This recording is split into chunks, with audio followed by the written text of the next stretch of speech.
contento? ¿Habrá alguien que está triste? Ahí escuché por ahí, hubo un intento por ahí.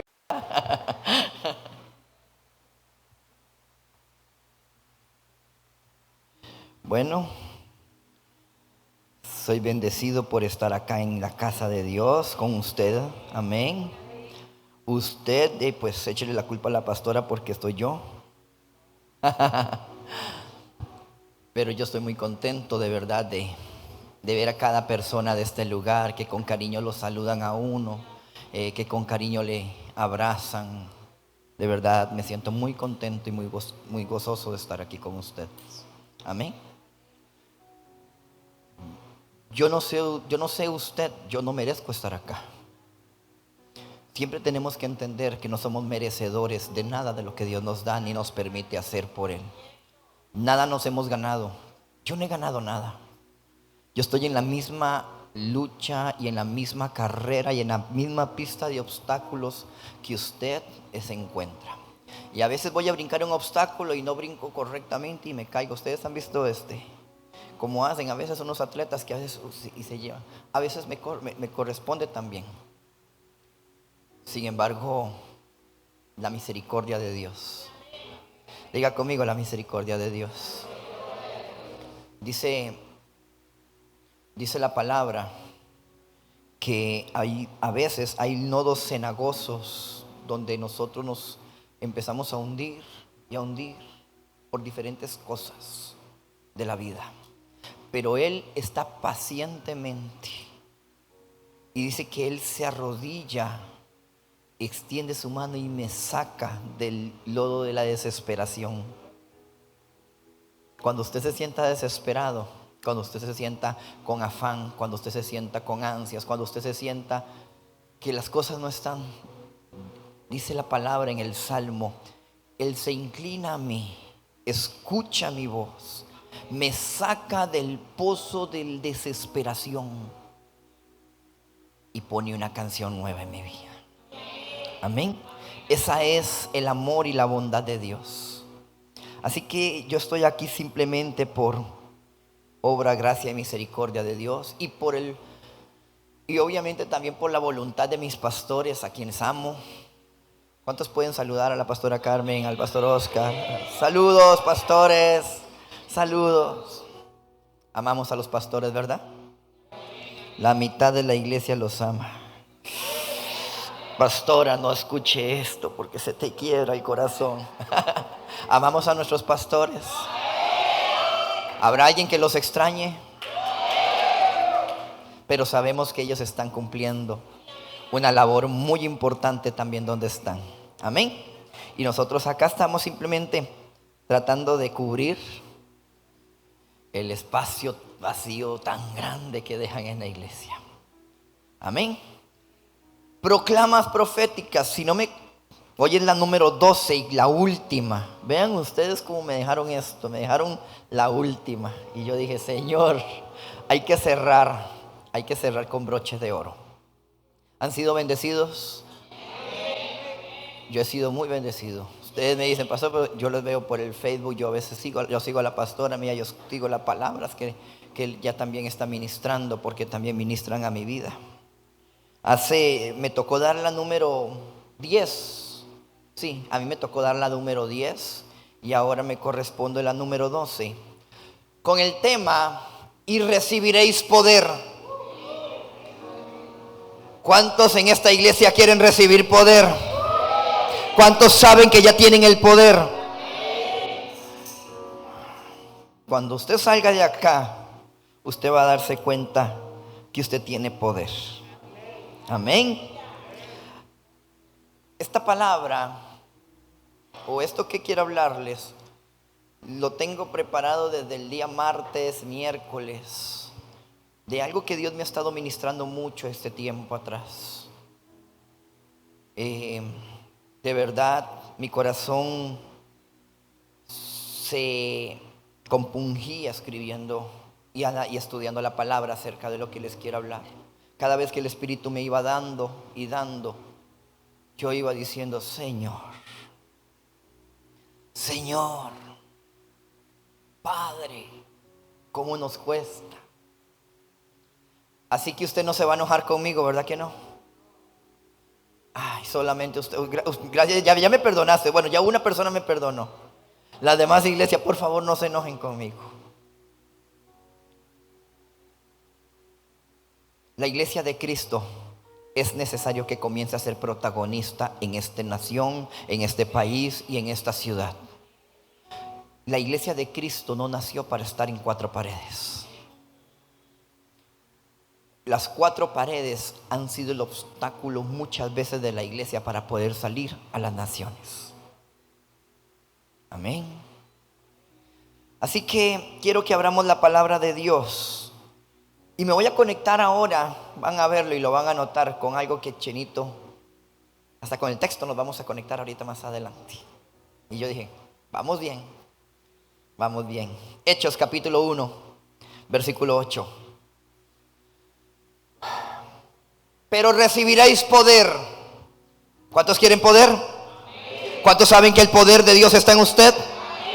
Porque ahí lo que estaba diciendo Jesús es recibiréis. ¿Cuándo? Cuando el Espíritu Santo haya venido sobre nosotros. ¿Cuántos tienen al Espíritu Santo en este lugar? Dígame que por favor usted tiene al Espíritu Santo para saber que estoy en la iglesia correcta. Yo necesito saber que yo le voy a predicar a gente llena del Espíritu Santo, el cual tienen identificado que si yo tengo al Espíritu Santo, tengo poder.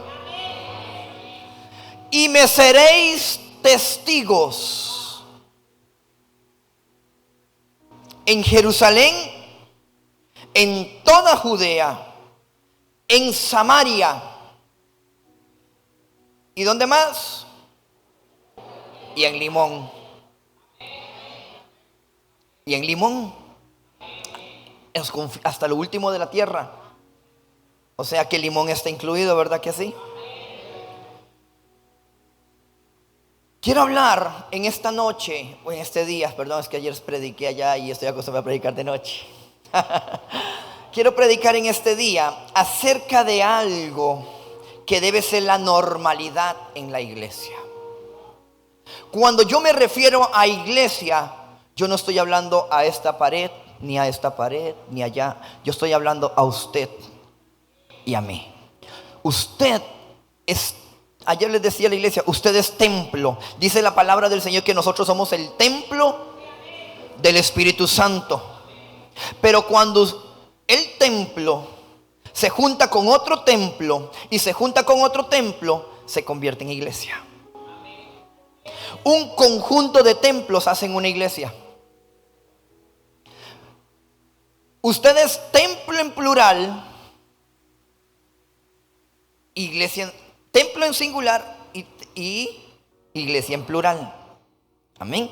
Entonces, cuando yo le voy a hablar a usted de la iglesia, tenga claro que yo voy a hablar de usted y de mí. Este es un tema que ha estado inquietando mi vida el último mes. He predicado mucho en la iglesia. Tal vez no esta es completamente nueva, ustedes van a estrenar. Pero sí he estado inquietado mucho sobre el mismo tema del cual Dios me ha estado hablando.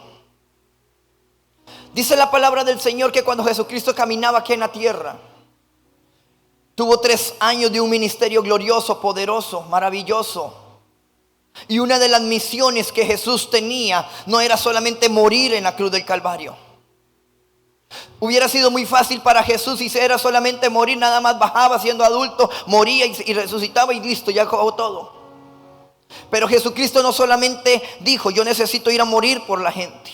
Yo necesito enseñarle a la gente a caminar como yo quiero que caminen. Yo necesito enseñarle a la gente a que ya no es una persona por aquí o una persona por allá. Porque yo no vengo por una persona. Yo no vengo por un ministerio. Yo vengo por una iglesia. Diga conmigo, Dios viene por mí. Yo vengo por una iglesia que camina bajo la unción del Espíritu Santo. Yo no vengo por un grupito de personas. Yo vengo por una iglesia sin mancha y sin arruga. Entonces es necesario para mí nacer en la tierra, vivir entre ellos y establecer patrones de conducta de un cristiano.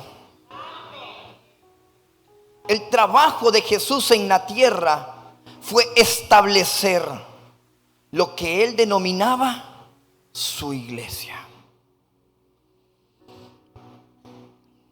La obra de redentora de Jesús fue completa. Todos fuimos salvos por su sangre, ¿cierto? Y Él nos estableció en la tierra y dejó a la iglesia para que una vez que Él subiera al cielo, Él dijera: bueno, yo me voy. Pero dice la palabra que Él dijo: pero no se preocupen, a ustedes les conviene que yo me vaya, porque si yo no me voy, no vendría el Consolador. Ustedes no quedan solos. No fue que Dios dijo, bueno, Jesús dijo: bueno, ya todos, chicos, me escucharon, ya saben lo que tienen que hacer, que les vaya bien, y nos dejó abandonados. Él no nos dejó abandonados. Él no te rescató del infierno, Él no te rescató y te dio vida eterna y te dijo: ahora sí, juéguesela como pueda.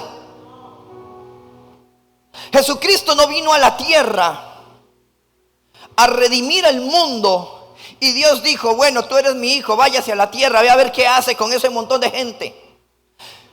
Dice la palabra del Señor que el momento en que Jesucristo caminaba en la tierra, fluía un gran poder sobre él.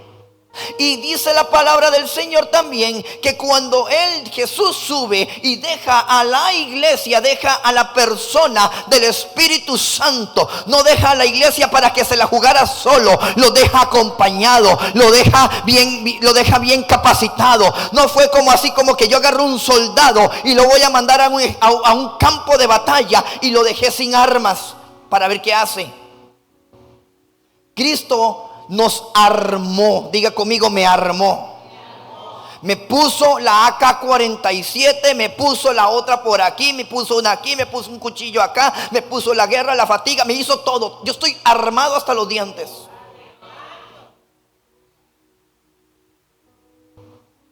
Dios no nos dejó ahí para que nos mataran. Él nos dio todo lo que usted y yo necesitamos en esta iglesia para cumplir la misión que Él nos está delegando de conquistar esta tierra y de conquistar este mundo. Satanás, Dios sabía que íbamos a enfrentarnos a un mundo oscuridad de Satanás y sabía que iban a venir dardos de fuego contra nosotros, pero Él dijo: yo les dejo mi palabra para que es el escudo para apagar todo dardo de fuego que se levante contra la iglesia. Dice la palabra que Él nos capacitó para que toda obra de las tinieblas tenga que someterse ante la palabra de la iglesia. Cristo no nos dejó solos, Cristo no nos dejó desarmados. Él nos dejó toda autoridad para luchar contra principados y potestades, para que se sujetaran las huestes espirituales de maldad y en las regiones celestes y los gobernadores. Cristo te dejó armado hasta los dientes. Amén. A la iglesia, estoy en la introducción y la introducción es larguita, pero si la introducción es larga, imagínense el desarrollo. Lo bueno es que la pastora dijo que podíamos hacer vigilia.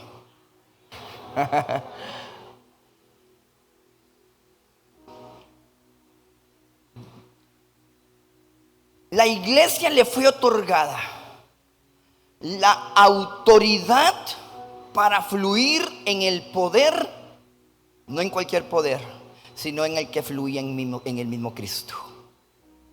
Pastor, ¿cuál poder fluía en Cristo? Lucas capítulo 4, versículo 18. Lo dijo Jesús y lo profetizó Isaías unos 100, 200 añitos antes. Así nada más. El Espíritu del Señor está sobre mí, dijo Jesús. Vean el poder que fluía en Jesús. Por cuanto Él me ha ungido para dar buenas nuevas a los pobres. No está hablando de la pobreza económica, pero también tiene que ver. Está hablando de todo tipo de pobreza. Me ha enviado a sanar a los quebrantados de corazón y a pregonar libertad a los cautivos y vista a los ciegos, y a poner en libertad a los oprimidos y predicar el año agradable del Señor. Vuélveme al 18, por favor, y me lo dejas ahí un momentico en pantalla. Noten el poder que fluía en Jesús. Si usted quiere describir ¿cuál era el poder que se movía en Jesús? ahí está. Él mismo dice, ya el Espíritu de Dios está sobre mí, hay un gran poder de mí. Y ese poder me da la autorización, me capacita y me permite todo esto. Y dice la palabra del Señor que el mismo Espíritu que operaba, ahorita lo vamos a ver en Jesús, opera en usted. Notemos ese poder sobrenatural en Jesús. Todo lo que Jesús hacía en esta tierra era en función al poder que había dentro de él.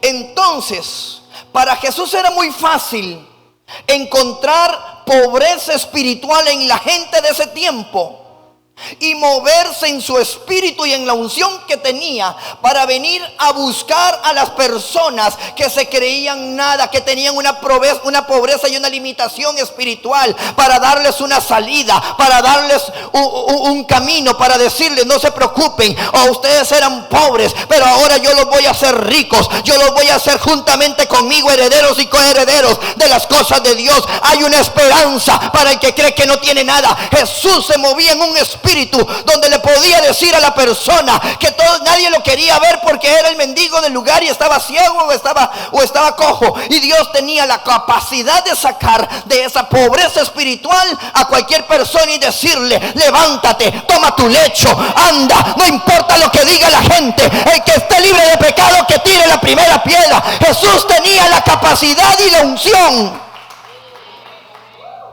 para proclamar en contra de la pobreza espiritual. Pero también dice la palabra del Señor que Él operaba en el poder de sanar al quebrantado de corazón. ¿Cuánta necesidad almática hay en la gente y fuera de la iglesia? Necesidad de personas heridas, golpeadas. ¿Cuánta necesidad hay en el mundo? ¿Cuánta carencia de afecto? ¿Cuántas personas heridas en sus corazones que están fuera de la iglesia y necesitan sanidad? Jesús lo entendió. Entonces Él dijo: yo tengo la unción de sanar al quebrantado de corazón. Yo les estoy diciendo apenas lo que operaba en Jesús. Pero también dice el mismo versículo que Él me ha enviado a pregonar libertad a los cautivos. En ese momento, y notes el contexto de la historia, cuando Jesús estaba, el mundo, o en este caso los judíos, pertenecían subyugados a una jerarquía romana de esclavitud. Personas que se arrastraban en contra de muchas maldiciones. Personas que traían muchas cosas de su pasado que los venían a atar, que no les quedaban dar libertad. Pero el poder que operaba en Cristo les vino a decir: vengo a anunciarles libertad de la cárcel. Ustedes no tienen que vivir bajo maldición. Ustedes no tienen que vivir bajo la esclavitud de la tristeza. Ustedes no tienen que vivir bajo ninguna circunstancia negativa, porque yo soy la luz del mundo. Yo he venido a rescatarlos, a decirle al que esté preso: recibe libertad. Eso operaba en Jesús. Pero también operaba el poder de darle vista a los ciegos. Recordemos que en esta época de la religión ocupaba los sentidos espirituales de la religión. Hablaba de la revelación de Dios, pero no tenían revelación.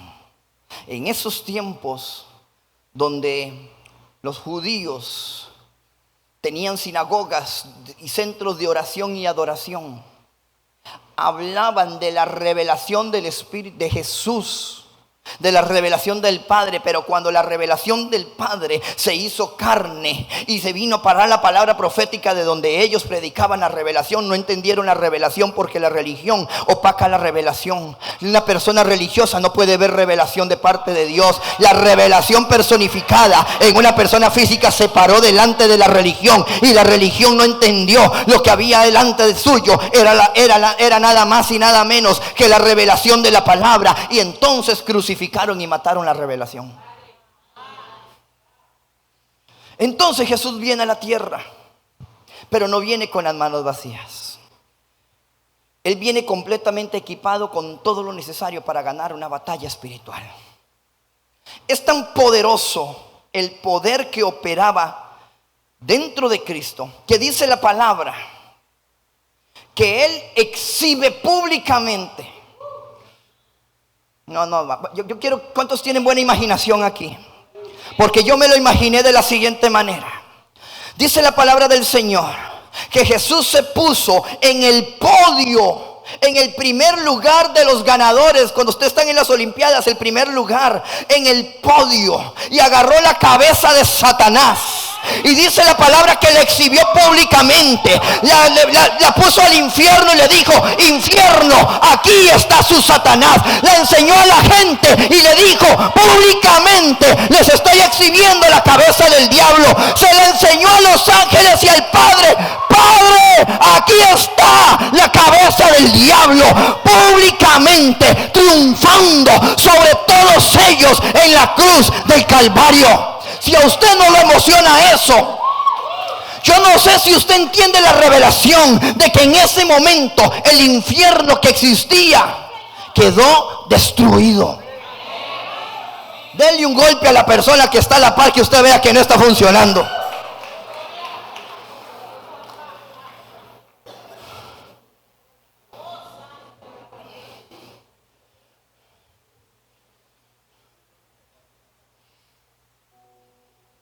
Amén. ¿Vamos entendiendo? ¿Sí se dan cuenta de la revelación, el poder que operaba en medio de Jesús? ¿Quién se le podía resistir a Jesús? ¿Quién? ¿Quién podía acercarse siquiera un poquito al poder que tenía Jesús en la tierra? Donde Él llegaba, lo cambiaba todo. Uy, es que si yo fue, pero es que ese era el Hijo de Dios. Pero es que ese era Jesús. Efesios capítulo 1, versículo 18. Reina Valera contemporánea.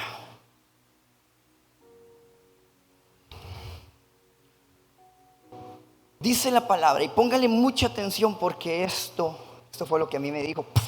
Ya, aquí caí. Pido también que Dios les dé la luz necesaria para que sepan cuál es la esperanza a la cual los ha llamado. ¿Cuáles son las riquezas de la gloria de su herencia en los santos? ¿Y cuál la supereminente grandeza de su poder para con nosotros, los que creemos según la acción de la fuerza? Diga conmigo: fuerza. De la fuerza poderosa. Sigue.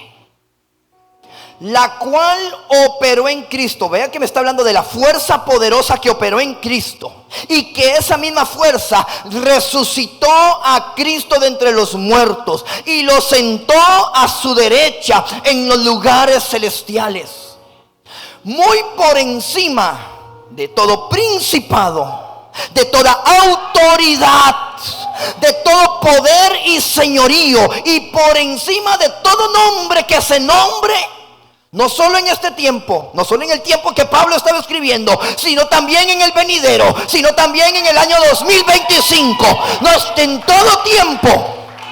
Y dice, vean lo que dice: Dios sometió todas las cosas bajo sus pies. Pero ojo esto. ¿Y se los dio a quién? ¿A quién se los dio? Como cabeza de todo. Yo no sé si usted está entendiendo eso. Vea todo lo que Pablo está diciendo de Dios, de Jesús. Jesús fue empoderado. Había una gran fuerza operativa dentro de Jesús. Le dio autoridad contra principados, potestades, todo lo de este mundo. Todo. Nada existe debajo de él. Ese poder era sobrenatural. ¿Y se lo dio a quién? Pues pues la iglesia es su cuerpo, la plenitud de aquel que lo llena todo. Entonces, el libro de Lucas establece cuál es el poder que operaba en Cristo. Pero ahora el apóstol Pablo me está diciendo que la iglesia, usted y yo, tenemos que ser iluminados para entender que el mismo poder que operó en Cristo y que resucitó a Cristo de entre los muertos es el mismo que usted tiene ahí en su casa, es el mismo que usted tiene en su vida. Usted fue lleno del poder del Espíritu de Dios, el mismo con el que operaba Cristo, el mismo con el que Cristo decía: se abren las aguas, el mismo con el que Cristo multiplicaba los panes, multiplicaba los peces, sanaba al enfermo. Ese mismo poder ha sido dado a la iglesia.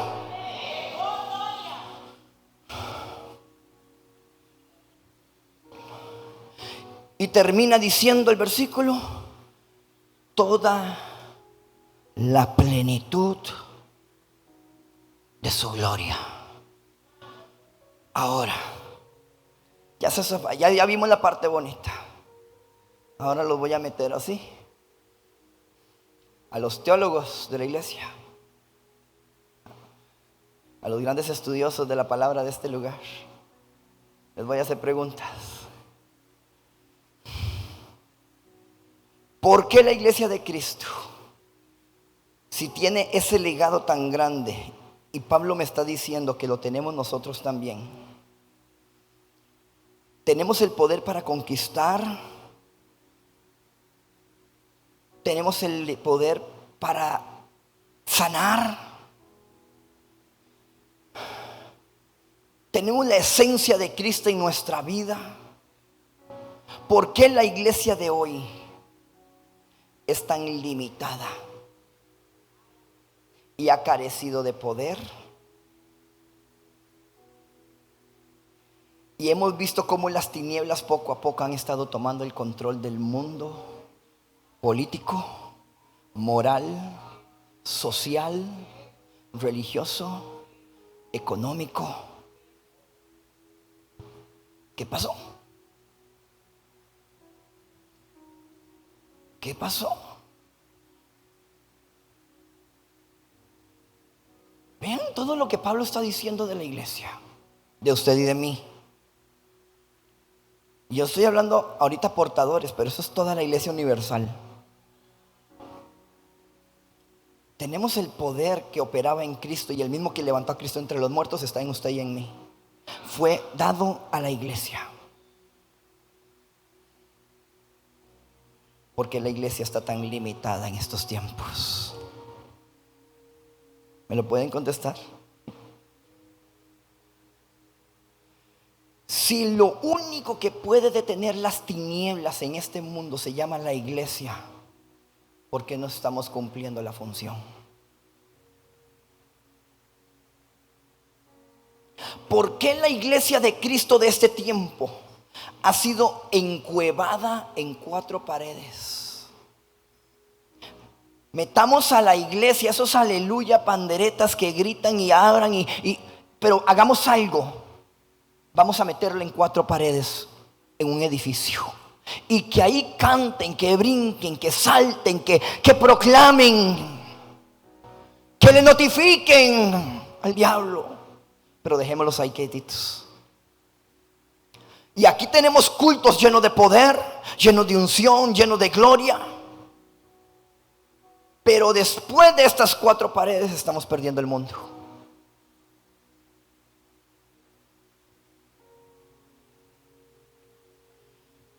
Porque dice la palabra, y se lo repito nuevamente, Cristo ya ganó la batalla. La palabra dice que Él exhibió públicamente a Satanás. O sea, Satanás está vencido. Ya Jesús puso en las manos de la iglesia el planeta Tierra. No solamente un país, no, el planeta Tierra. Entonces, si Satanás está vencido y el planeta Tierra está puesto en las manos de la iglesia, ¿por qué no están sucediendo las cosas que hacía Jesús? ¿Será que no es culpa de Satanás entonces? Porque si Satanás está vencido, ya Satanás no tiene nada que ver con eso. Porque somos muy buenos para echarle la culpa al perro flaco. Se le puede ganar siempre las pulgas, ¿verdad? Echemos la culpa al diablo. Ay, me caí, cochino Satanás. Ay, me caí en la cama de otro, porquería Satanás. Somos buenísimos para echarle. Caí, mira dónde caí. Qué casualidad. Mira, me caí encima del cigarro.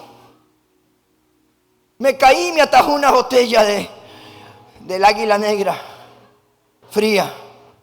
Ay, me caí. Ahorita me levanto.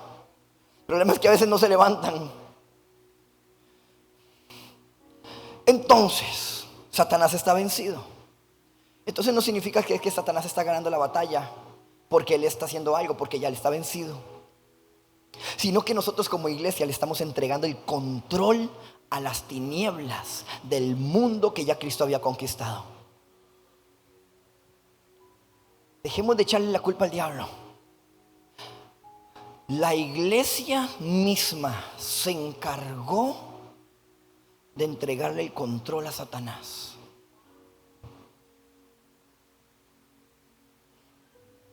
Explicaba un día en la iglesia: si usted tiene un terreno y usted tiene el título de propiedad de terreno, nadie se lo puede quitar.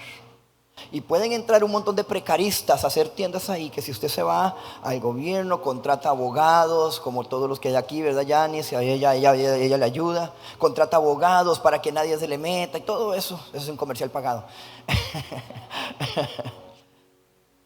Entonces la ley va a ir donde estas personas que se metieron a su propiedad, y usted les va a entregar el título de propiedad que a usted le pertenece, y ellos tienen que salir de su propiedad.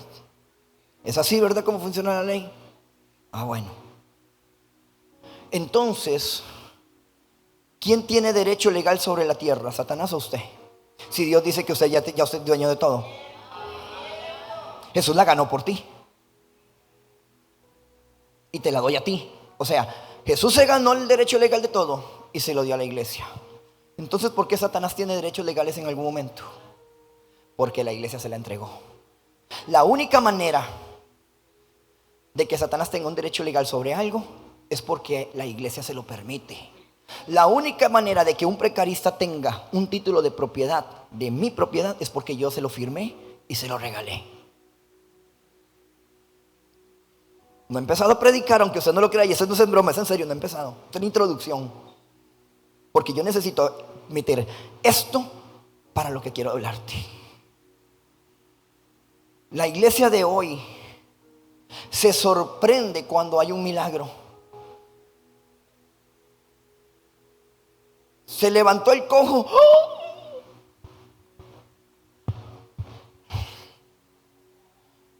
Grabamos, posteamos, esto nos va a dar publicidad para que mucha gente venga a la iglesia. La iglesia de hoy se sorprende cuando alguien cuenta un testimonio. Es más, lo contaba en forma jocosa. Un cristiano ora por un muerto para que resucite, y si el muerto resucita, todo el mundo echa a correr. Los cristianos que oraron para que el muerto se levantara echan a correr. Uy, se levantó el muerto. Pero para eso estabas orando.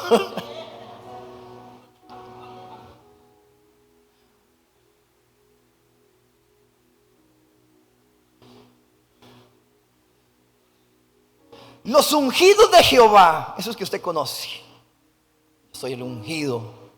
Llámeme por mi nombre espiritual, no por mi nombre de pila. A mí no me diga Jonathan. Llámeme pastor, siervo del Señor, del Hijo del Dios viviente, Jonathan.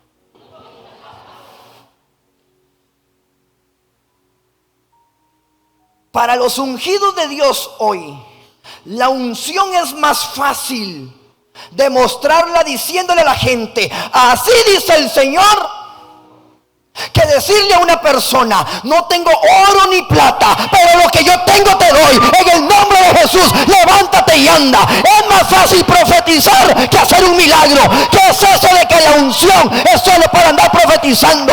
El mismo poder de unción para profetizar es el mismo poder de unción para levantar milagros.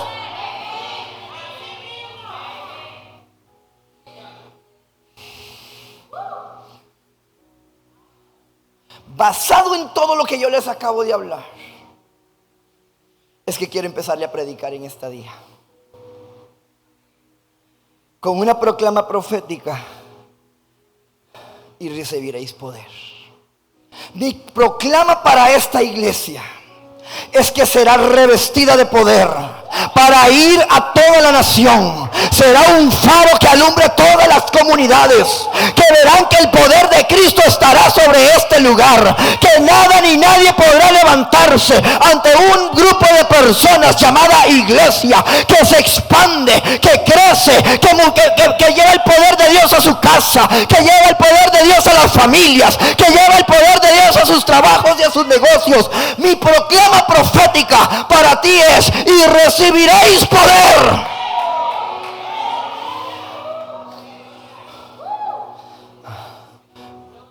Porque vendrá una expansión natural, sobrenatural,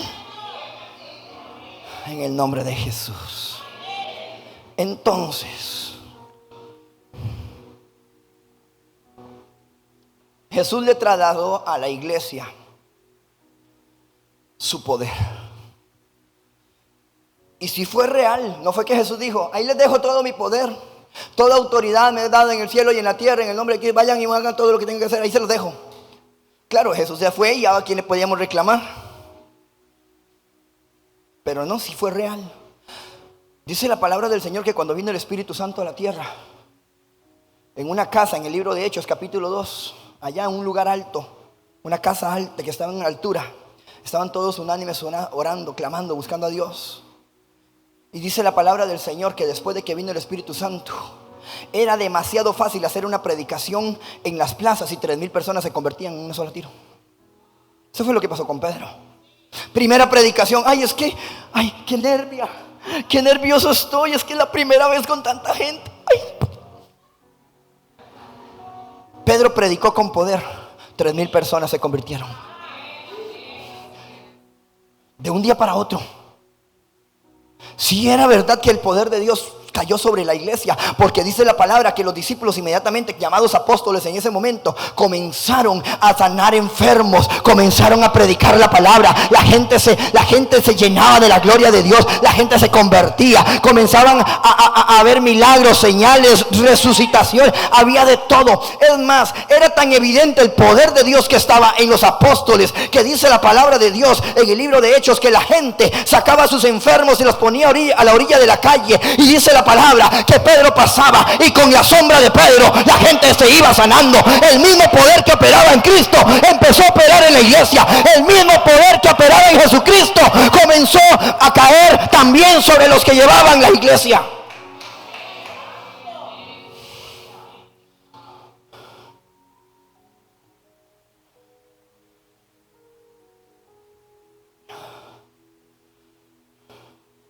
Entonces, y aquí viene mi preocupación: ¿qué pasó con la iglesia?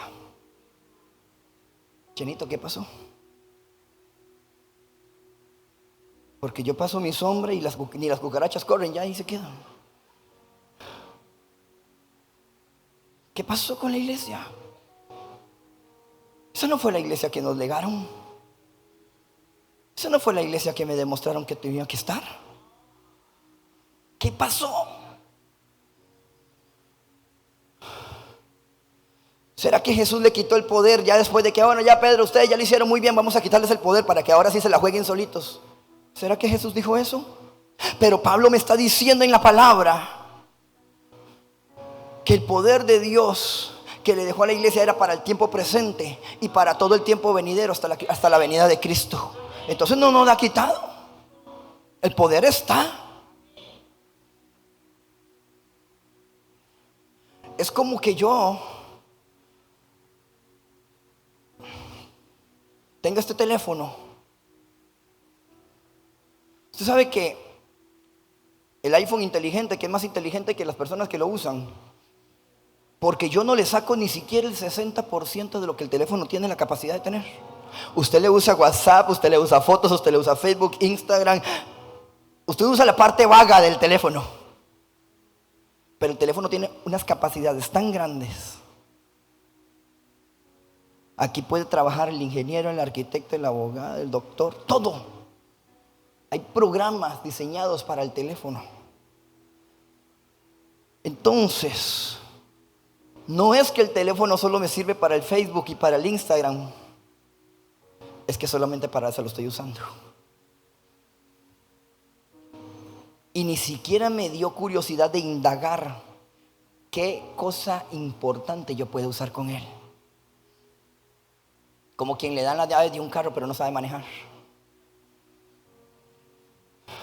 Hoy en día vemos las iglesias llenas los domingos. Usted está aquí, pero a nivel país, casi todas las iglesias hoy tienen culto. Están así llenitas toda la iglesia. Están alabando y están adorando a Dios con una administración del Espíritu Santo, llenándonos de fe, porque es por fe. Y hablamos de la fe. Pero ya no la Biblia, bueno, la mía dice, no sé si la versión también, que dice que la fe sin obras es muerta. ¿Dice lo mismo la suya? Que la fe sin obras es muerta. No dice la Biblia que las señales me iban a seguir a mí por donde quiera que yo caminara. No dice la Biblia que las mismas señales que hacía Jesús iban a ir detrás de mí a cualquier lugar donde yo fuera. Si en mi casa había crisis, hay una señal de parte de Dios que va a entrar también a mi casa. Hay una señal que va a entrar a la iglesia. Hay una señal. La Biblia dice que las señales me seguirían a mí. ¿Es eso lo que dice la suya? Vivimos en un mundo acelerado, materialista, ególatra. Y como seres humanos, la iglesia, pues sí, bendición de Dios, hemos crecido en número esta iglesia, gloria a Dios por el número de esta iglesia. La iglesia viene al edificio a que se les predique una palabra bonita, a que el mensaje de aliento para la semana, a una palabrita de motivación. Y los que no vinieron a la iglesia, el lunes están llamando a las emisoras cristianas: mi hermanito, me da una palabra de bendición. Porque no tienen Biblia. Porque descargaron todas las aplicaciones pero no descargaron la Biblia. Entonces tienen que andar buscando palabras de bendición.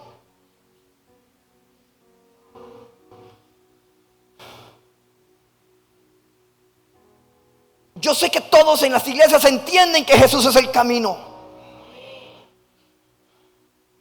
Y muchas personas han entrado gracias a ese mensaje, a la presencia de Dios, y han entrado a la iglesia y han decidido cambiar. Bueno, ya no quiero ser más del mundo porque yo entiendo que Cristo vive en mí. Ahora yo me voy a cambiar y me voy a pasar para la iglesia. Y vienen a la iglesia y cantan y alaban y adoran. Cambian ciertas cosas, pero la mayor parte de la gente no cambia completamente, sino que trae el mundo y lo trae a la iglesia. Y ahora hacemos todo lo que hacíamos en el mundo, pero en el nombre de Dios, para que suene más bonito.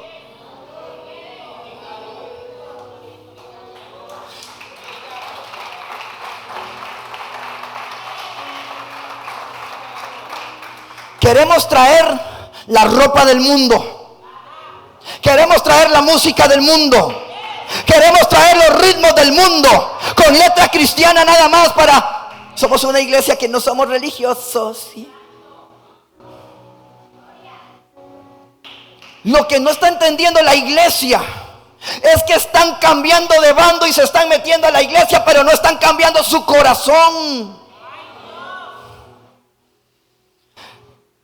Es que no estamos cambiando el corazón.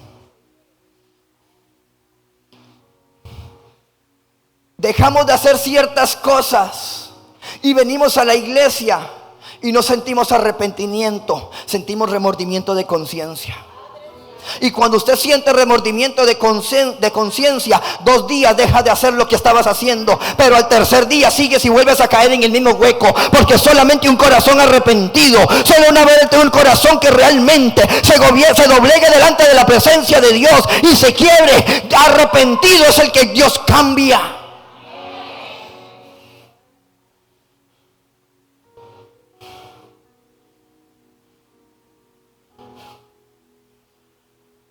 Es que el problema que está viniendo sobre la iglesia, dígame que yo soy iglesia. ¿Quién es iglesia? Usted no sabe lo que acaba de decir. El problema es que está viniendo sobre la iglesia de las últimas generaciones. Es que hemos olvidado una enseñanza de las más importantes que Jesús para nosotros, y que es de donde se esconde la clave del empoderamiento que Él nos dejó en la iglesia. ¿Dónde está escondido el poder que Jesús nos delegó? Pastor, entonces nosotros tenemos el mismo poder que sí. ¿Dónde está? Juan capítulo 7, versículo 37. En el último y gran día de la fiesta, Jesús se puso en pie y alzó la voz diciendo: el que tiene sed, venga a mí y beba. El que cree en mí, como dice la Escritura, de su interior, diga conmigo el interior, de los brazos, de los pies, del pelo que no tengo, gracias a Dios, porque si no sería como Sansón. ¿De dónde está el poder de Dios? En mi interior. El poder de Dios sobrenatural con el que Jesucristo operaba está en el interior de la iglesia. Ok, ahora ¿cómo hago? Me pelo para sacarlo.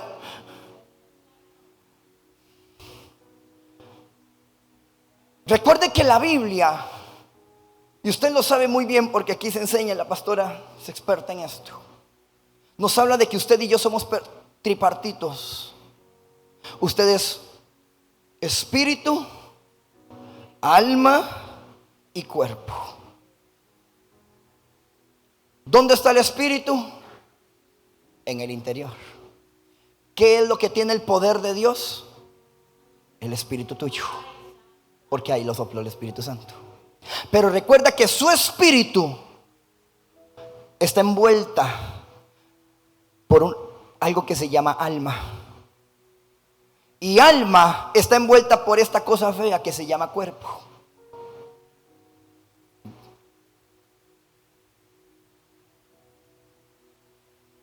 Entonces, ¿de dónde dice la Biblia que van a fluir los ríos de agua viva? De mi interior. Entonces el poder sobrenatural de Dios, si sigue estando ya en nosotros, Dios no mintió en la palabra. Usted tiene el poder sobrenatural de Dios sobre usted. Dentro de usted. ¿Me siguen? Porque estoy empezando. Se van a quebrar la cabeza como yo. Bueno, yo espero que se le quiebren un montón de cosas más. Ese poder que fluía dentro de Jesús y que lo levantó entre los muertos es el mismo que usted y yo tenemos. Tenemos el mismo poder. El poder para decirle a una persona: vete y no peques más, agarra tu lecho y anda. Y agarra el lecho y el paralítico. Usted tiene ese mismo poder. Usted tiene el poder para orar, para que Dios bendiga los alimentos y se le multipliquen para todo el mes, los panes y los peces. ¿En serio? Eso no se quedó allá en el pasado. O se quedó en el pasado. Pablo es un mentiroso. Y yo no creo que Pablo sea mentiroso, porque me lo demostraron los discípulos. Es que hubo una demostración. Es que no fue que Jesús lo dijo, es que lo demostraron. Entonces, Si ese es el mismo poder que Jesús tenía, yo tengo yo, ¿qué pasa? ¿Qué pasa con la iglesia? ¿Por qué la iglesia no está haciendo lo mismo que hacía Jesús? Y quiero hablarles y les voy a dar la respuesta.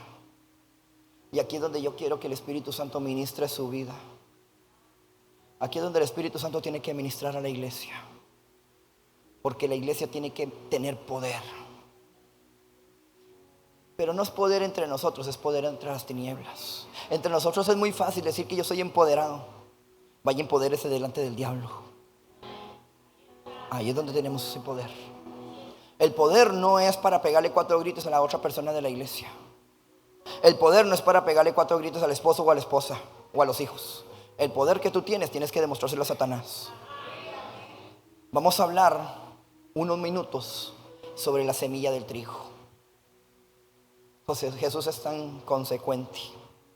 Juan capítulo 12 versículo 24. De cierto os digo, que si el grano de trigo no cae en la tierra y muere, queda solo. Pero si muere, lleva mucho fruto. ¿Dónde está la vida en la semilla de trigo? ¿En el interior o en la cáscara?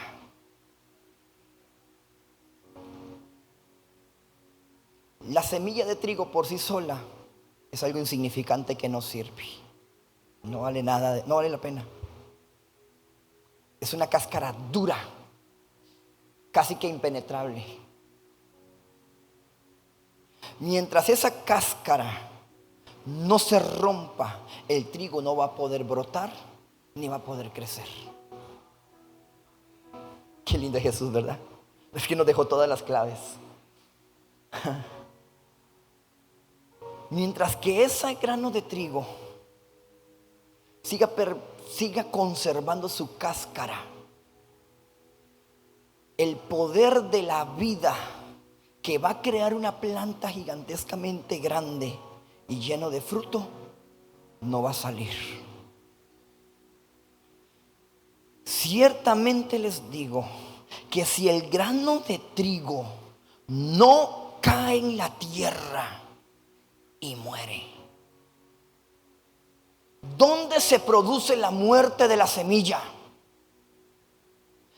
La muerte de la semilla es la rotura de la cáscara que se da a un efecto entre la temperatura y la humedad de la tierra. Lo que hace es que la cáscara se comience a secar y se comience a partir y se quiebre. Una vez que la cáscara del trigo se quiebra, el trigo comienza a crecer. Entonces la pregunta aquí es: ¿hay vida en el interior de la semilla? Sí, solamente si la cáscara está partida. El exterior. ¿Dónde está el poder de Dios? Yo creo que yo estoy captando por dónde voy, ¿verdad? En su interior. Pero nunca saldrá el poder de Dios del interior de la iglesia si la iglesia no se quiebra. Una vez que la cáscara se parte, el trigo comenzará a salir. La Biblia sigue diciendo: el que ama su vida, que este peloncito que está acá se las tiene, ¿eh? Bueno, guapo. Gordito sí, pero ahí vamos. Dios hará el milagro porque yo no puedo. El que ama su vida la perderá. El que ama esto, el que ama esto, el que ama esto, el que ama eso, el que ama lo que hay aquí la perderá. El que ama su vida la va a perder. Y el que aborrece su vida en este mundo, para vida eterna, la guardará. Aquí Jesús lo que nos está enseñando es que la cáscara externa es nuestra propia vida, nuestra alma. Y mientras nuestro espíritu está la esencia del mismo Dios, el mismo poder sobrenatural de Dios, puedes tener la esencia de Cristo en ti porque está en ti y está en la iglesia. Pero si la iglesia sigue actuando en beneficio propio,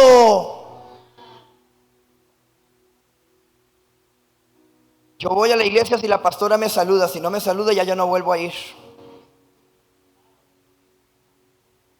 Yo merezco ser el que cante todos los domingos porque creo que tengo la mayor unción. Y si a mí no me ponen a cantar el domingo, mejor no voy a la iglesia. Y nos llenamos de celos con los otros cantantes. Yo predico mejor y yo soy el predicador de la iglesia. Y si el pastor se va y no me deja a mí predicar, yo creo que yo voy a tener que ir a buscar otros caminos para ir a predicar en otros lados.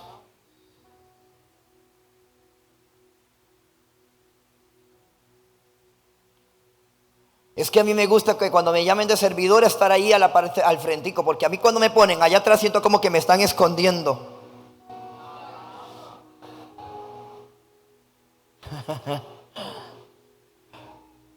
Parece mentira, pero es real, ¿verdad que sí es real? Celos. Cuando usted es una persona que tiene celos, es una persona que se está egolatrando.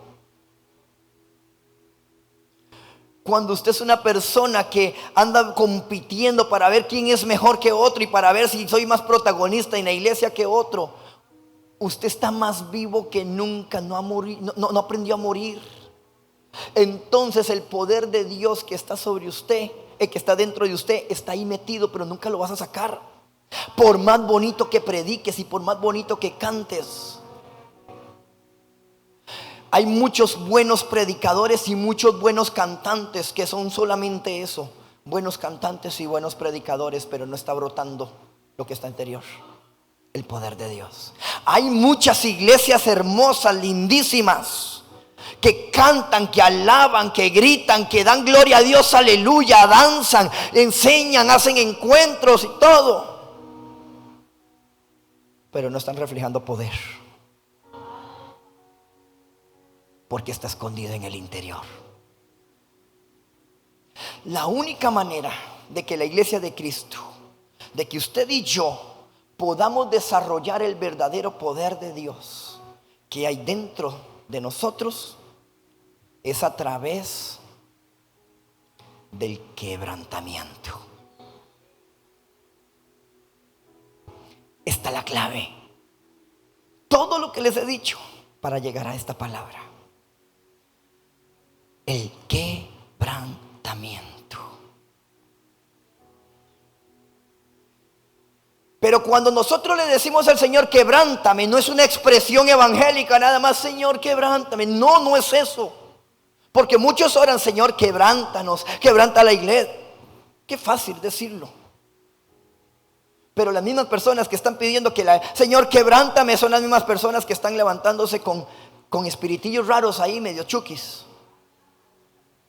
De envidias, ahí como de que yo no sé qué le ven a este, ¿por qué no lo dejan en Guapiles? ¿Para qué lo tienen que andar trayendo aquí? Como si aquí no hubieran 1000 predicadores. Ay, Jesús. Aquí no, ¿verdad?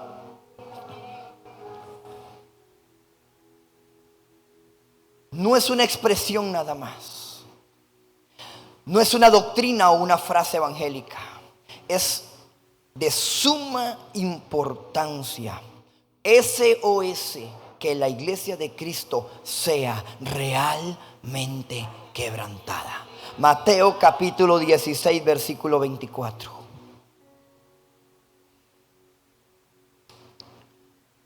(16, 24 de Mateo).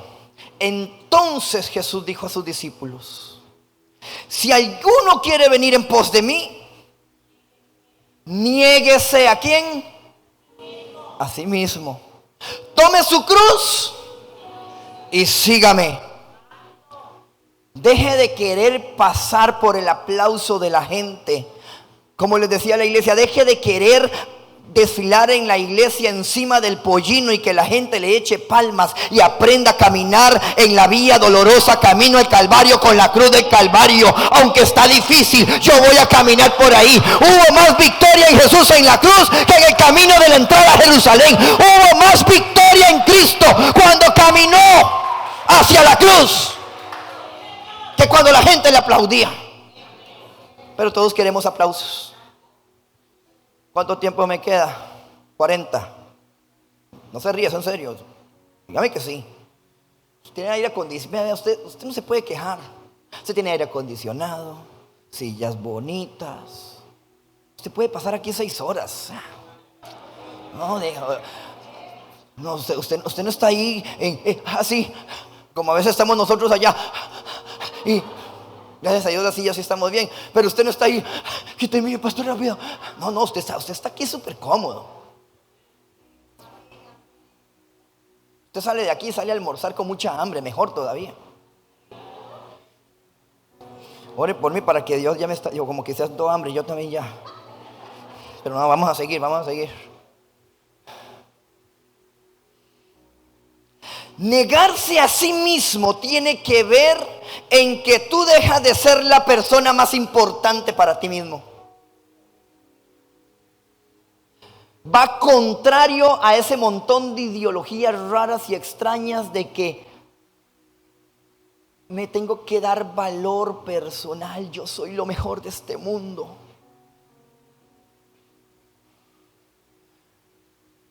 ¿Cómo se llama? Como un autoamor, todo eso, un montón de cosas.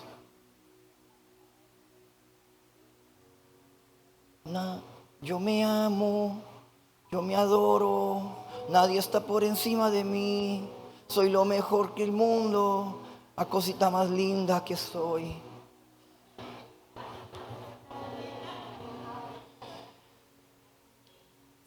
Negarse a sí mismo tiene que ver con que tú dejes de ser la persona más importante. Tus necesidades dejan de ser primero que la necesidad de Dios. Y tu tiempo deja de ser tu tiempo y se convierte en el tiempo de Dios. Entonces, cuando tú haces cosas durante el día, entiendes que no estás fluyendo en tu horario o en tu tiempo, sino que estás operando en el tiempo de Dios. Es entender que todo lo que hay en este mundo no determina la persona que tú eres. El BMW X7, X8 y X9 que no ha salido pero seguro va a llegar, no te determina como la persona que tiene que presentarse delante de la presencia de Dios. Lo mismo es mandar a Estados Unidos a Ralph Lauren a traerme la mejor muda de ropa o comprarlo en Temu. Que al final de cuentas lo que Dios está viendo no es la etiqueta de la camiseta del Temu,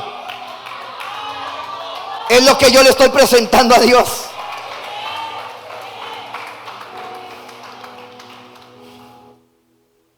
Es cuando las obras de la carne ya no te esfuerzas por agradar al hombre ni por alcanzar cosas a través de tu mano,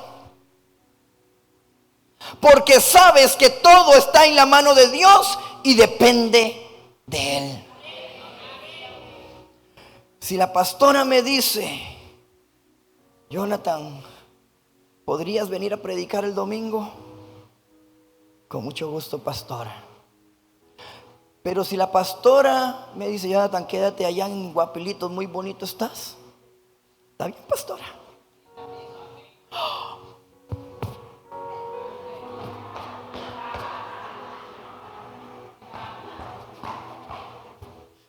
En 3 meses no llevo diezmo a la iglesia.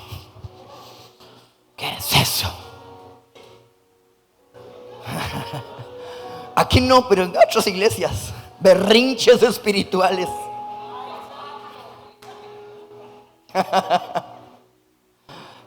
Queremos conquistar el mundo y no hemos conquistado nuestro carácter.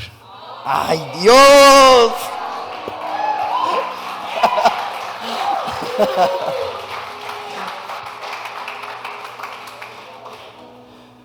Pablo tuvo que entenderlo. El apóstol Pablo también tuvo que entender esto. Filipenses capítulo 3, versículo 4. Aunque yo tengo también de qué confiar en la carne. Vean lo que está diciendo Pablo. Yo tengo también en qué confiar de mí mismo. Si alguno piensa que tiene algo de qué confiar, yo soy el mejor. Vean Pablo, ¿ah? Sigue.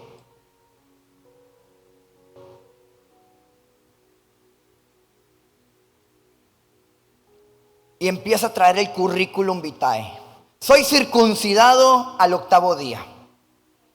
Ya yo, desde que yo nací, 8 días y ya a mí me estaban chuceando, ya yo estaba consagrado para Dios. Soy del linaje de Israel. Yo no soy cualquiera parecido, yo soy del linaje de Israel. Y de la tribu de Benjamín, de donde salen los mejores cantantes. No, mentira, los mejores guerreros. De donde salió Saúl. Soy hebreo de hebreos. Soy portador de los de verdad de portadores. O sea, yo no soy cualquier portadorcillo ahí, no. Yo soy portador, vea Pablo. Y en cuanto a la ley, mis estudios universitarios, también soy un fariseo. Pero un fariseo me refiero a titulado. En cuanto a celo, fui condecorado para ser perseguidor de la iglesia. En cuanto a la justicia, que es la ley, soy irreprensible. O sea, yo cumplo a cabalidad la ley. Yo no le tengo que dar 5,000 colones al tráfico para que me deje ir. La ley se cumple. Además de que con 5,000 yo creo que usted no le da a nadie. Ni nadie le va a dejar ir. Yo conozco la ley tal cual y la cumplo. Pero ¿cuántas cosas eran para mí mi orgullo? Mi currículum. Yo estoy con la pastora desde que inició la iglesia. He pasado por 15 encuentros, 40 encuentros, 17 vigilias, 27 ayunos. Me he graduado, posgraduado, tengo licenciatura en el Congreso de Portadores de su Gloria. No hay nadie mejor portador que yo. Pero cuántas cosas para mí eran ganancia. Yo soy un vocerón que tiene portadores. Portadores no se imaginan lo que ganaron conmigo. Mis profesores universitarios dicen que soy la voz virtuosa parecida de los ángeles del cielo, los que cantan aquí. Titulado con todo. Es más, en la Universidad de Juilliard en Estados Unidos me mandaron a pedir para que diera clases, no para enseñar. De lo carga que era yo.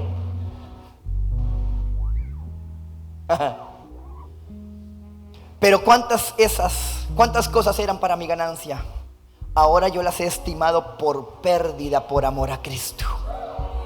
Y ciertamente aún sigo estimando todo lo que gané por pérdida, por la excelencia del conocimiento de Cristo Jesús, mi Señor, por amor del cual lo he perdido todo y lo tengo por basura para ganar a Cristo.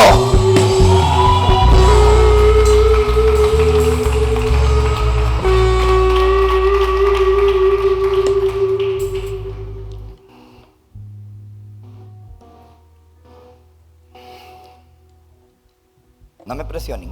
Media hora. No me presionen. Lindos de verdad. Espectaculares. Pablo tenía un gran currículum. Él venía de un mundo donde él era el personaje más importante. Donde tenía poder, tenía autoridad. Era una persona muy respetada. Dueño de su propia empresa, por lo que muy seguramente no tenía limitación económica. Tenía una buena posición eso lo convertía en una persona arrogante. Pablo era arrogante. Pastor, ¿qué está diciendo? Pablo era una persona arrogante, orgullosa. Si usted lee el libro de Gálatas, que fue el primer libro que escribió Pablo, usted va a notar la arrogancia de Pablo. Ustedes pudieron haber visto al Jesús ahí, el que caminó en la tierra, pero ustedes no son mejores que yo, porque yo soy el que vio al Cristo resucitado. Así que yo no le tengo que hacer caso a ninguno de ustedes, ni consejos me tienen que dar. Eso decía Pablo en el libro de Gálatas. Eso decía Pablo. Ustedes no saben. Es más, Pablo era tan carga que si él tenía que llamarle la atención a otro apóstol, no lo llamaba aparte, sino que lo hacía públicamente para avergonzarlo delante de todo el mundo. Eso fue lo que Pablo hizo con Pedro, Gálatas. Para él decir, ¡ja! Yo puedo regañar a Pedro. No está a mi nivel. Pero aunque ahora encontró con la revelación de Jesús, porque Pablo era un egocéntrico, y todo lo que le estoy diciendo siendo cristiano, en el ministerio apostólico ya. Pero 20 años después, cuando él escribe el libro de Filipenses, vemos que Pablo tuvo que pasar por cárcel, por piedra, por traición, por golpes, por lanzas. Y ese proceso hizo que Pablo tuviera que caer a tierra y ver que su currículum no servía para nada, sino que tenía que doblegarse, tenía que romperse y quebrantarse. Y en Filipenses dice: de todo eso me gloriaba, todo eso era importante para mí. 20 años después lo tomo por basura, no sirve para nada, porque lo importante es el Cristo que tengo dentro de mí, el Cristo que está en mi interior.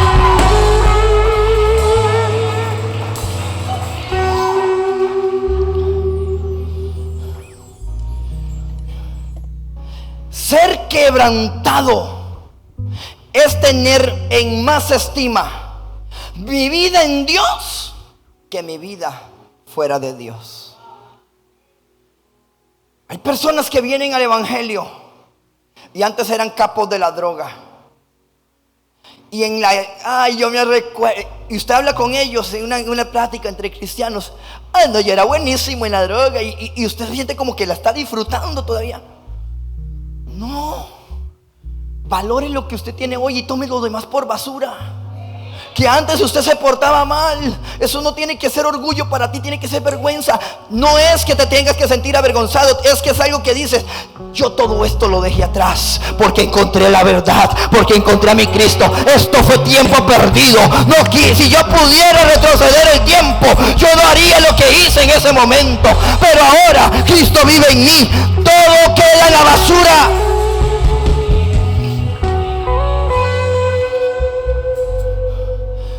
Pero hoy en día nos predica mensajes de motivadores, porque hay más motivadores que predicadores.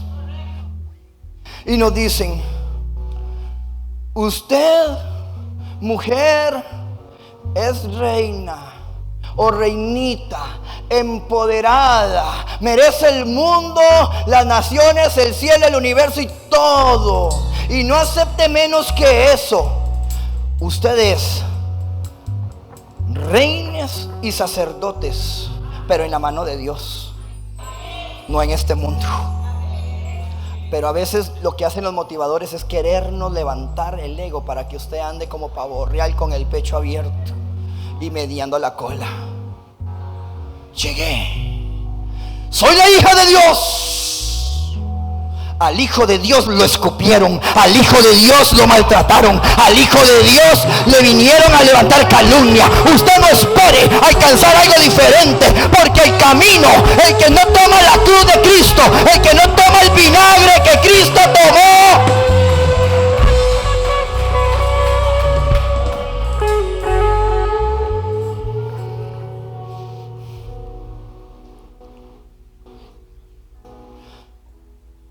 la única manera de poder cumplir con lo que Cristo dijo en una parte de la Biblia Si alguien te golpea una mejilla, pon la otra. Si alguien te roba tu saco, ve a tu casa, saca otro y también dáselo. La única manera de que usted logre hacer eso es cuando usted es quebrantado delante de Dios, donde usted desestime su vida y usted diga: aunque me golpees por aquí, yo siempre estoy para ayudarte, aunque me vuelvas a golpear. Pero los cristianos de hoy me hicieron algo en la iglesia.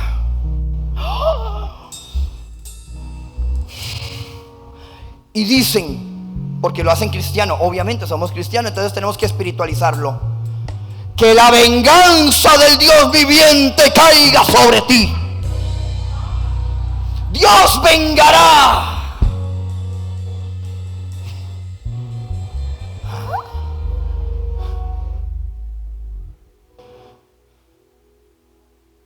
Mi vida deja de tener importancia y es más importante lo que es Dios en mí. Eso consiste el quebrantamiento. Pero esto no lo va a entender una persona que no se quiebre. Esto nunca lo va a entender una persona que no se quebrante, porque hay una capa rígida revestiéndote el poder que hay en ti sobrenatural de Jesús. Y su yo exterior. Y alguien hace algo, y yo, en vez de decir: Señor, no importa, usted se enoja hasta con Dios y deja de orar por 3 días, porque nadie le hace nada a un Agüero Zamora. Usted no sabe con quién se metió, usted no conoce mi familia. Eso es para el mundo. Usted quebrántese. Yo sé que en el mundo tendremos aflicciones, vendrá dolor, vendrán tristezas, traiciones de las personas que menos imaginábamos. Pero el consuelo no lo encuentras en la humanidad, sino en lo que el Espíritu Santo depositó en el interior tuyo. Cuando te doblegas delante de la presencia de Dios y te quebrantas. Si usted, como iglesia de Cristo, entendiera lo que Dios ha puesto en su interior, de verdad, si nosotros entendiéramos el poder que hay en nuestro interior, si usted y yo entendiéramos que lo que pudiéramos hacer, de todo lo que pudiéramos lograr en este mundo, si nos quebráramos como iglesia. Y en tu quebrantamiento está la salvación del planeta Tierra. En el quebrantamiento de la iglesia está la salvación de la provincia de Limón. Porque Dios no te va a recompensar porque grites y vengas y saltes en cada domingo en este lugar. Dios te va a recompensar porque lo que recibes aquí lo estás sacando afuera.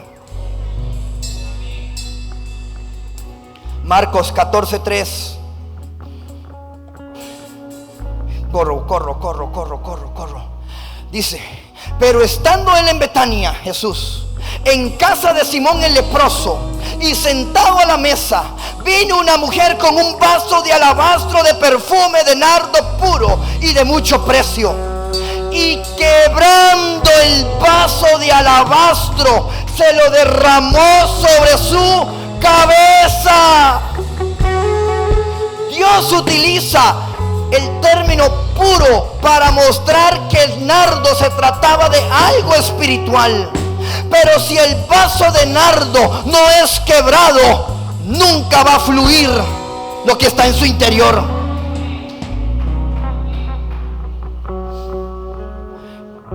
El que tiene oído para oír, oiga lo que Dios le está diciendo a la iglesia en este día.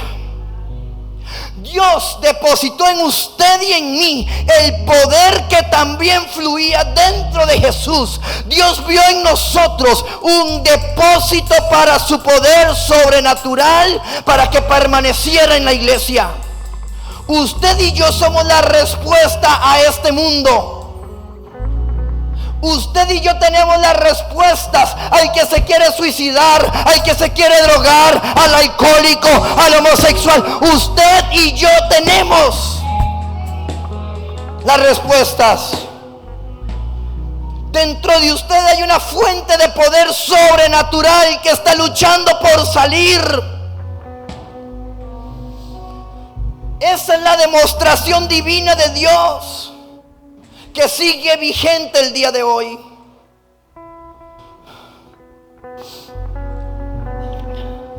El quebrantamiento es muerte, y el que no aborrece su vida la perderá.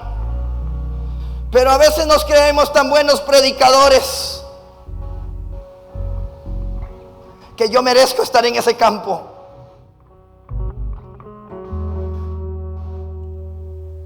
Yo no sé por qué Dios escoge este tipo de vasijas para estar delante de la gente. De entre todos, tal vez el menor. No hay merecimiento de estar en este lugar. No es porque uno tenga o no tenga. El problema de la iglesia es que no se quiere quebrar, no quiere morir. No queremos pasar por un verdadero quebrantamiento. El quebrantamiento es muerte, y el que no aborrece su vida la perderá. Entender este detalle de la Biblia de revelación. La iglesia ha carecido del poder de Dios por falta de quebrantamiento, por buscar siempre el beneficio propio. Si yo tengo una iglesia, podré vivir de la iglesia. Si yo voy a la iglesia, me van a ver, y como no pude ser famoso en la música secular, en Nace una Estrella, me vengo a nacer en la iglesia para ver si ahí me hago famoso. Buscando provecho propio. A ver cuándo viene un cazador de talentos y me encuentra aquí.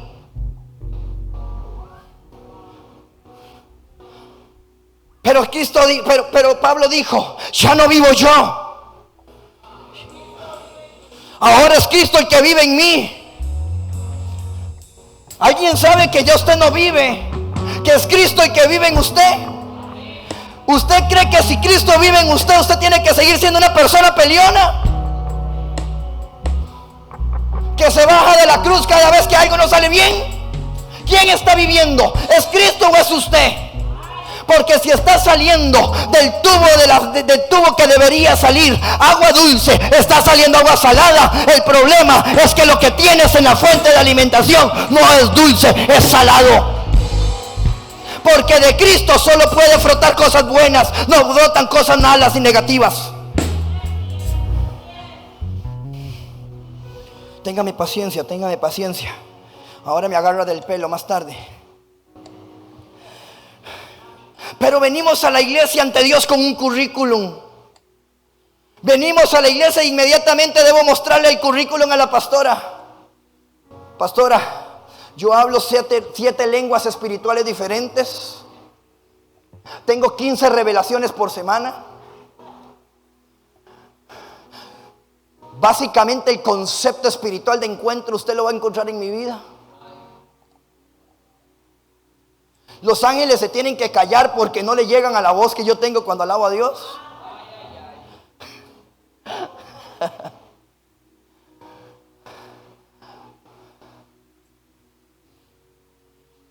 Hay personas a las cuales usted no les puede decir nada porque se enojan y se resienten.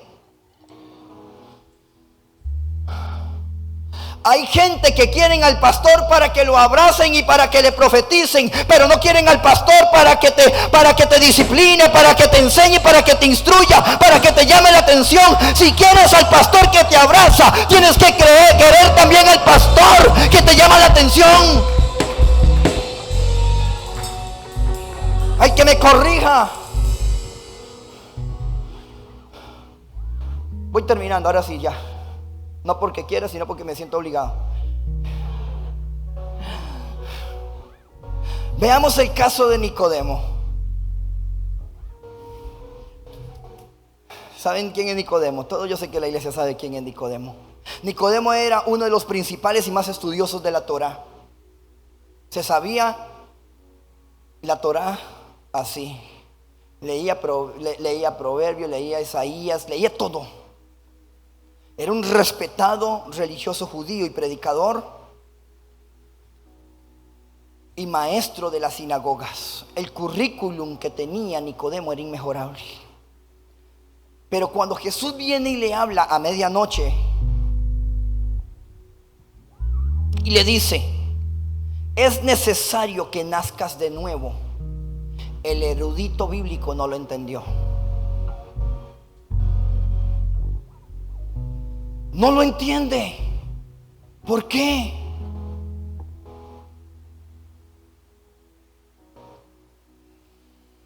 Porque él creía que como él era un servidor de las sinagogas y de la iglesia y respetado del pueblo judío, no había nada que Jesús le pudiera decir que lo hicieran quebrarse. Por eso él no pudo ser un discípulo de Jesús. Porque no le hacía falta que alguien le llegara a enseñar a un maestro, porque a mí nadie me puede enseñar. Lo que Jesús le está diciendo es que la única forma de nacer de nuevo era morir primero, porque nada que no muera no puede nacer. Para usted poder nacer, primero tiene que morir. Por eso cuando bautizamos gente, hacemos muerte y resurrección. Jesús le estaba diciendo: tienes que morirte. Porque para que una semilla saque todo el potencial que tiene adentro y se convierta en un árbol, primero debe caer en tierra y se debe morir, para que la cáscara exterior se quiebre y reciba el poder de Dios.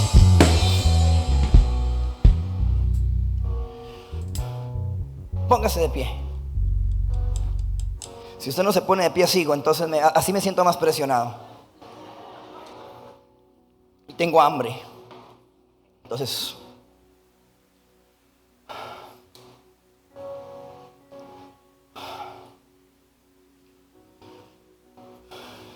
el Espíritu Santo llegó en el día de Pentecostés y tú lo tienes dentro. Dígame amén. Ahora ya no está tan seguro. Ya no soy tan seguro, pastor.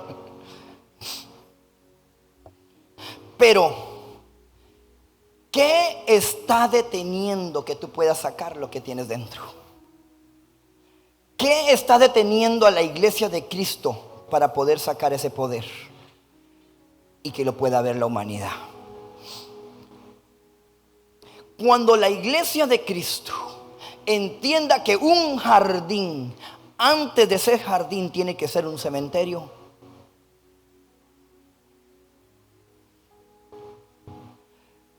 Cuando una persona va a hacer un jardín a punta de semilla y tira la semilla, todas las semillas se mueren y se convierten en cementerio. Para que una iglesia se convierta en jardín, tiene que convertirse primeramente en cementerio. Porque solamente en la tumba es donde ocurre la transformación para la resurrección.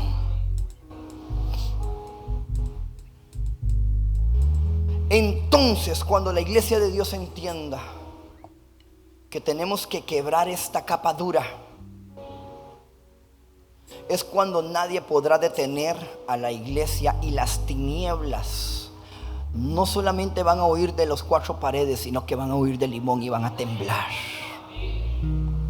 No lo va a poder soportar. Entonces nuestra lucha no es contra Satanás. Él solo necesita que tú le recuerdes que Cristo lo exhibió públicamente. Tu gran enemigo eres tú mismo. El gran enemigo de la iglesia es la misma iglesia. Amén.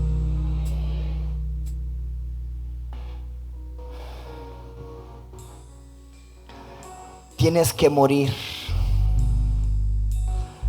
hasta el punto en que las cosas negativas de este mundo te dejen de afectar y dejen de afectar tu caminar con Dios. La iglesia de Cristo tiene que dejar de ser una copia barata de lo que es el mundo y dejar los chismes, la murmuración, las burlas, los señalamientos, la envidia, los celos, todo eso dejárselo al fuera. La iglesia no puede andar contaminada. Usted tendrá poder el día que aprendas a quebrantarte y recibiréis poder cuando el Espíritu Santo se mete en tu interior, pero que tú tengas la capacidad de quebrar la capa externa de la semilla de trigo para que el poder de Dios pueda impactar esta nación.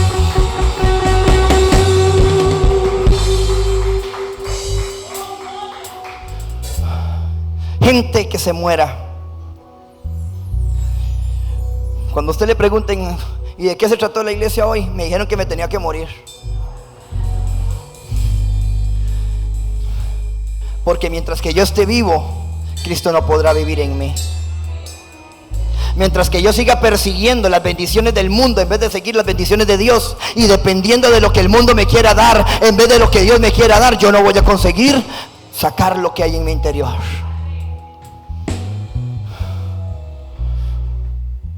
Quebrantamiento. Quebrantamiento. ¿Alguien quiere quebrantarse en este día, en este lugar? Tómate un tiempito, vente. El poder de Dios sobrenatural está en ti.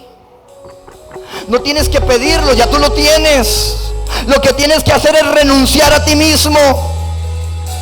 Es renunciar a todo lo que has aprendido en el mundo. Tómalo por basura. Eres bueno para los negocios, tómalo por basura. Deja de depender de Dios los negocios ahora. Morir para que el poder de Dios se perfeccione. El impacto de la voz de Dios hizo los cielos.